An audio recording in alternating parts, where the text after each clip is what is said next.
In this video, you are going to see the gaming test of the iPhone 16e mobile phone. Also, you are going to get answers to questions like how the screen size feels during gameplay, whether it is good or bad, followed by how good this mobile phone performs while playing normal games and heavy games. Then, how much battery it dropped for different durations of gaming and whether there were any frame drops. All I can say is this is a complete gaming capability review of the iPhone 16e mobile phone. First, I'm not using any back case during this entire gameplay. Then I set the brightness to maximum 100%. You can also check here. I'm going to play for 1 hour continuously, covering different games with different levels, starting from normal and all the way up to heavy. As many of you have been asking me to test the gaming without Wi-Fi, I turned on 5G and played these games. Currently the battery is at 54%. I checked the ambient temperature of the room, it's 26.6 degrees Celsius.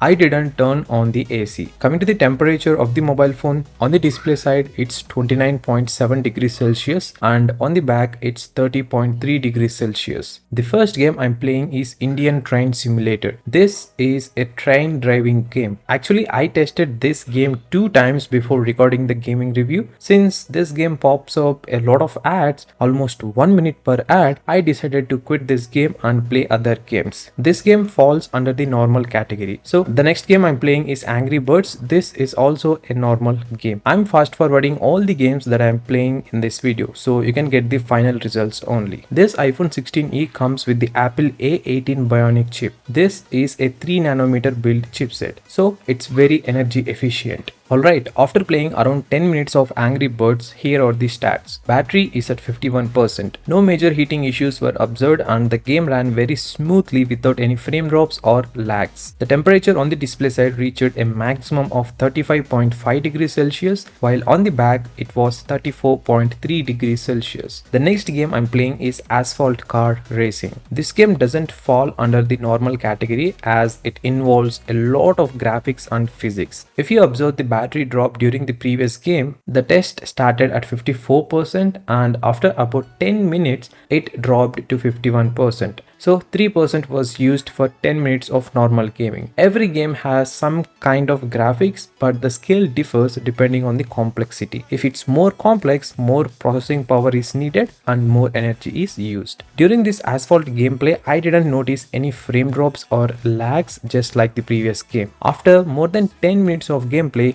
here are the stats. Battery is at 47%. The temperature on the display side is 37.7 degrees Celsius, while on the back it's 39.2 degrees Celsius. If you observe the temperature, it's slowly increasing. And also now we are increasing the gaming scale as well.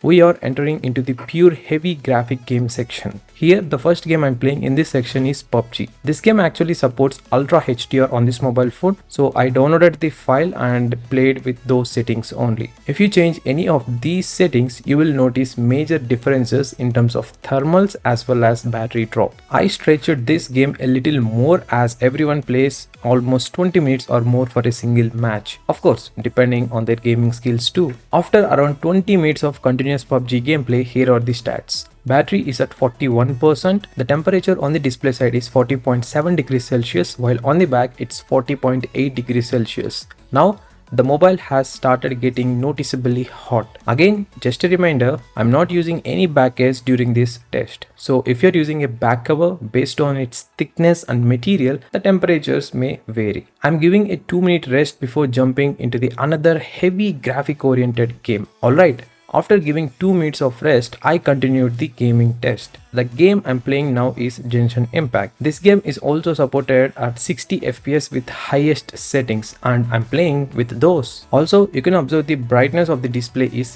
dimmed. This is because when the device overheats, it reduces brightness to prevent internal damage. As the mobile got hot during this gameplay, I noticed some frame drops and the phone became too hot to hold comfortably. The overall device was too hot to hold with bare hands. Right after playing this game and completing about 1 hour of gaming, here are the final stats. Battery is at 33%. Temperature on the display side is 43.9 degrees Celsius and on the back it's 44.2 degrees Celsius. So before ending this video, here are the answers to the questions I mentioned at the beginning. First question, what about the screen size? Is it good for gaming or not? Well, this mobile phone has a 6.1-inch screen. In real day usage, if you're coming to this phone from a larger screen, you will definitely notice the difference and it feels a little difficult to play games freely. In case you are switching from a Pro Series iPhone, you won't feel much difference. But if you're coming from an Android phone with a bigger display, you will clearly notice the size difference. Second question, how about normal and heavy games? This mobile phone can handle all the way up to medium level games without any issues, even for longer sessions. But for heavy games, if you cross 15 or 20 minutes, you will notice a lot of heat followed by frame drops depending on how graphically intense the game is. Next question, what about the battery drop? Well, it's a little complicated to tell the exact battery drop because it varies based on the game setting used and your surrounding environment. But during this test, the total battery drop was 21%. So for 1 hour of mixed gaming, 21% seems okay to me. Do note that this mobile phone doesn't come with any kind of cooling chamber inside. So that's the gaming test of the iPhone 16e. I have already added other testing videos of this mobile phone apart from gaming. You can check them after watching this video and also check all the resources related to this mobile phone in the description box as well as the comment section. Thanks for watching and see you again in the next video.